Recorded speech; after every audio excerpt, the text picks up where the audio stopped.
Hi everyone. So now let's talk about the next one on the advanced personality evaluation test series. This one is called inclination styles. We all have a natural inclination or a tendency towards a particular kind of behavior. Now this I have put it deliberately in advanced because it requires a certain level of self-awareness, certain level of maturity for an individual to even begin to understand these things. Okay, these are broader understanding of things, so let's get into it.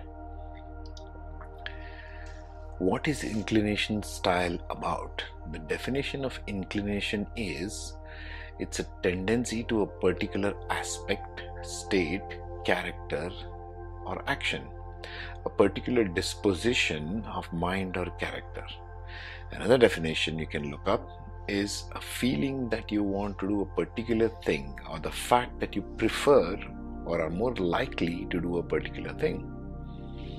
To help understand this better, simple tests which I take will give you where you are now on the scale of your own natural inclinations. Now these are broad categories, but it will help you get a starting ground. It will give you a big push in that direction. Again, this is the scale and has nothing to do with a black and white kind of approach. Everybody has each one of these kind of inclinations that we will speak about. Okay, your personality is a blend of all of these things. It's just a question of which one is more predominant, right? Get back to this, right? The typical inclination report looks like this. So we have our pie chart again. This is the report form which will be the result of a test. And we need to understand some things. What are the four ones here? There are four slices of the pie. They are the pragmatist, activist, reflector, and theorist. Okay, we'll see in a moment what these definitions are and what are they about. In our particular person's case, he's 28% a reflector, 25% a theorist. Now we can take 2 out of 4 as a vote here, saying more of a theorist and a reflector than an activist or a pragmatist. The least one score being pragmatist. Not a very pragmatic kind of person, not a very activist kind of person either. More of a reflector and theorist. See how this plays out when we see the definitions of these things. Become more clearer when you look at the definitions. Who is the activist? The activists involve themselves fully and without bias in new experiences. They enjoy the here and the now and are happy to be dominated by immediate experiences. They are open-minded, not skeptical, and this tends to make them enthusiastic about anything new. These are the people who are constantly hunting for new stuff, new excitement, new projects, new tasks, new hobbies, and so on. Their philosophy is, I'll try anything once. They tend to act first and consider the consequences later. Their days are filled with activity. They tackle problems by brainstorming. As soon as they have excitement from one activity has died down, they are busy looking for the next stuff, the next good thing, the next excitement, the next high in life. They tend to thrive on the challenge of new experiences but are bored with implementation and long-term consolidation. They are gregarious people, constantly involving themselves with others, but in doing so they seek to be the center of all activities on themselves. You can start thinking about the people in your life who are fitting this mold as we go through these, not really archetypes but personality types. The pragmatist. The pragmatists are keen on trying out ideas, theories, and techniques to see if they work in practice. They positively search out new ideas and take the first opportunity to experiment with application. Thus, the application is the key word there. He's a pragmatic person, very practical. They are the sorts of people who return from management courses brimming with new ideas that they want to try out and implement in practice. They like to get on with things, act quickly and confidently on ideas that attract them, kind of a choleric personality which we saw in Temperaments module of the basic. They tend to be impatient and ruminating and open-ended about discussions. They are essentially practical, down-to-earth people who like making practical decisions and solving problems, more like the melancholy choleric if you look at the temperament module in basic.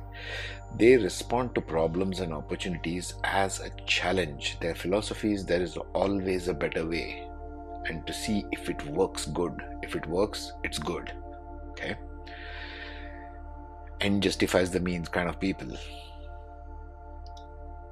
The reflectors, who are these people? The reflectors like to stand back, to ponder experiences, observe them from many different perspectives. They collect data, both first-hand and second-hand, and from internet and from all sources and resources. Prefer to think about it thoroughly before coming to any conclusion.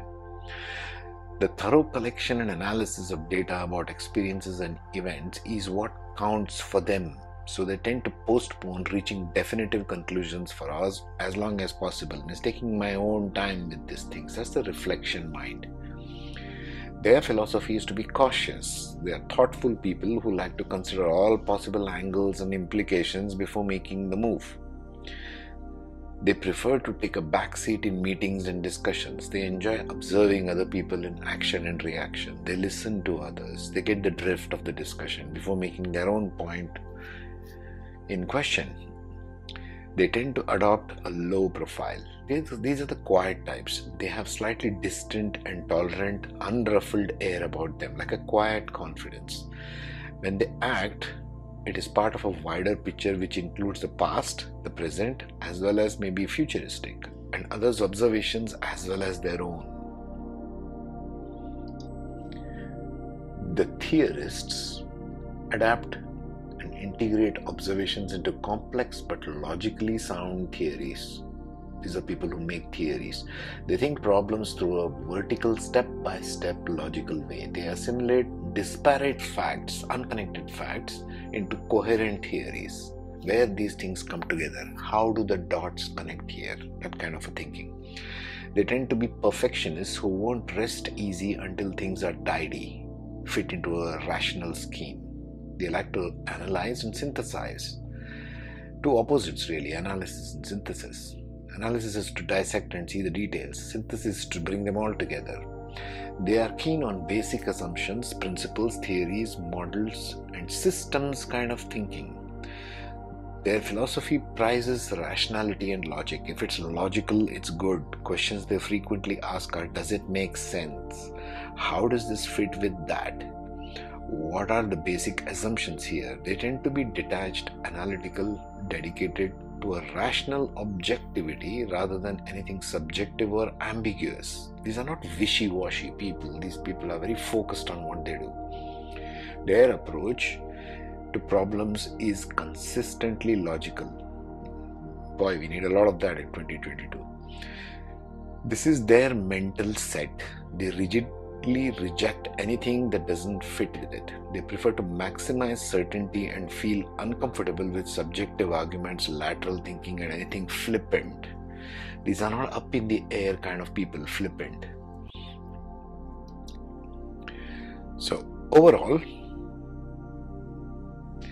knowing your own innate subconscious inclinations, coming back to our test, what will this test give you, can be very helpful in building your own innate inbuilt confidence. Now, I've chosen these words carefully. Innate means something which is natural to you, which is inbuilt. You have an inbuilt confidence, every one of us has. It just depends upon which specific areas, knowing your natural ability as a person and building upon it. It can also be useful in selecting a career option for a young adult, for teenagers, how to enhance your positive strengths and abilities even more. For a person already employed or an entrepreneur, this could be helpful to evaluate what is the general makeup of their personality and of the people around them, and how best to fit them in a role that works for them, as well as a company or an institution if you're working.